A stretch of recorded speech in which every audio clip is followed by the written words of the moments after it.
마가복음 15장. 새벽에 곧 대제사장들이 장로들과 율법학자들과 더불어 회의를 열었는데 그것은 전체 의회였다. 그들은 예수를 결박하고 끌고 가서 빌라도에게 넘겨주었다. 그래서 빌라도가 예수께 물었다. 당신이 유대인의 왕이요? 그러자 예수께서 빌라도에게 대답하셨다. 당신이 그렇게 말하였소. 대제사장들은 여러 가지로 예수를 고발하였다. 빌라도는 다시 예수께 물었다. 당신은 아무 답변도 하지 않소.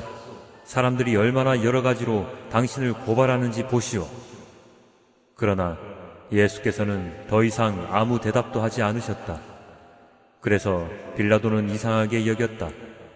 그런데 빌라도는 명절 때마다 사람들이 요구하는 죄수 하나를 놓아주곤 하였다. 그런데 폭동 때에 살인을 한 폭도들과 함께 바라바라고 하는 사람이 갇혀 있었다. 그래서 무리가 올라가서 자기들에게 해주던 관례대로 해달라고 빌라도에게 청하였다. 빌라도가 말하였다. 여러분은 내가 그 유대인의 왕을 여러분에게 놓아주기를 바라는 거요? 그는 대제사장들이 예수를 시기하여 넘겨주었음을 알았던 것이다. 그러나 대제사장들은 무리를 선동하여 차라리 바라바를 놓아달라고 청하게 하였다. 빌라도는 다시 그들에게 말하였다. 그러면 당신들은 유대인의 왕이라고 하는 그 사람을 나더러 어떻게 하라는 거요? 그들이 다시 소리를 질렀다. 십자가에 못 박으시오. 빌라도가 그들에게 말하였다. 정말 이 사람이 무슨 나쁜 일을 하였소? 그들은 더욱 크게 소리를 질렀다. 십자가에 못 박으시오. 그리하여 빌라도는 무리를 만족시켜 주려고 바라바는 놓아주고 예수는 채찍질한 다음에 십자가에 처형당하게 넘겨주었다. 병사들이 예수를 뜰 안으로 끌고 갔다. 그곳은 총독 공관이었다. 그들은 온 부대를 집합시켰다. 그런 다음에 그들은 예수께 자색 옷을 입히고 가시관을 엮어서 머리에 씌운 뒤에 유대인의 왕 만세! 하면서 저마다 인사하였다. 또 갈대로 예수의 머리를 치고 침을 뱉고 무릎을 꿇어서 그에게 경배하였다. 이렇게 예수를 희롱한 다음에 그들은 자색 옷을 벗기고 그의 옷을 도로 입혔다. 그런 다음에 그들은 예수를 십자가에 못 박으려고 끌고 나갔다. 그런데 어떤 사람이 시골에서 오는 길에 그곳을 지나가고 있었다. 그는 알렉산더와 루포의 아버지로서 구레네 사람 시몬이었다. 그들은 그에게 강제로 예수의 십자가를 지고 가게 하였다. 그들은 예수를 골고다라고 하는 곳으로 데리고 갔다. 골고다는 번역하면 해골곳이다. 그들은 모략을 탄 포도주를 예수께 드렸다. 그러나 예수께서는 받지 않으셨다.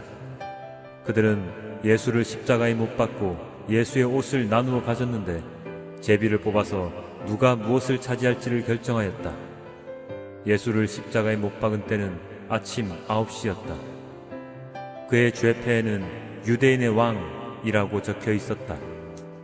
그들은 예수와 함께 강도 두 사람을 십자가에 못 박았는데 하나는 그의 오른쪽에 하나는 그의 왼쪽에 달았다.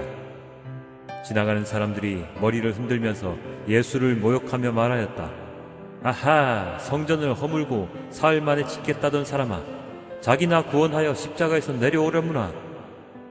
대제사장들도 율법학자들과 함께 그렇게 조롱하면서 말하였다. 그가 남은 구원하였으나 자기는 구원하지 못하는구나. 이스라엘의 왕 그리스도는 지금 십자가에서 내려와 봐라. 그래서 우리로 하여금 보고 믿게 하여라. 예수와 함께 십자가에 달린 두 사람도 그를 욕하였다. 낮 12시가 되었을 때에 어둠이 온 땅을 덮어서 오후 3시까지 계속되었다. 3시에 예수께서 큰 소리로 부르짖으셨다. 엘로이 엘로이 레마 사박다니. 그것은 번역하면 나의 하나님 나의 하나님 어찌하여 나를 버리셨습니까? 하는 뜻이다. 거기에 서 있는 사람들 가운데서 몇이 이 말을 듣고서 말하였다. 보시오, 그가 엘리야를 부르고 있소. 어떤 사람이 달려가서 해면을 신 포도주에 푹 적셔서 갈대에 꿰어 그에게 마시게 하며 말하였다. 어디 엘리야가 와서 그를 내려주나 두고 봅시다. 예수께서는 큰 소리를 지르시고서 숨지셨다. 그때 성전 휘장이 위에서 아래까지 두 폭으로 찢어졌다. 예수를 마주보고 서 있는 백부장이 예수께서 이와 같이 숨을 거두시는 것을 보고서 말하였다. 참으로 이분은 하나님의 아들이셨다. 여자들도 멀찍이 서 지켜보고 있었는데 그들 가운데는 막달라 출신 마리아도 있고 작은 야고보와 요새의 어머니 마리아도 있고 살로메도 있었다. 이들은 예수가 갈릴리에 계실 때에 예수를 따라다니며 섬기던 여자들이었다. 그 밖에도 예수와 함께 예루살렘에 올라온 여자들이 많이 있었다. 이미 날이 저물었는데 그 날은 준비일 곧 안식일 전날이었다. 아리마대 사람인 요셉이 왔다. 그는 명망 있는 의회 의원이고 하나님의 나라를 기다리는 사람인데 이 사람이 대담하게 빌라도에게 가서 예수의 시신을 내어달라고 청하였다. 빌라도는 예수가 벌써 죽었을까 하고 의아하게 생각하여 백부장을 불러서 예수가 죽은 지 오래되었는지를 물어보았다. 빌라도는 백부장에게 알아보고 나서 시신을 요셉에게 내어주었다. 요셉은 삼배를 사가지고 와서 예수의 시신을 내려다가 그 삼배로 싸서 바위를 깎아서 만든 무덤에 그를 모시고 무덤 먹위에 돌을 굴려 막아 놓았다. 막달라 마리아와 요새의 어머니 마리아는 어디에 예수의 시신이 안장되는지를 지켜보고 있었다. 아멘.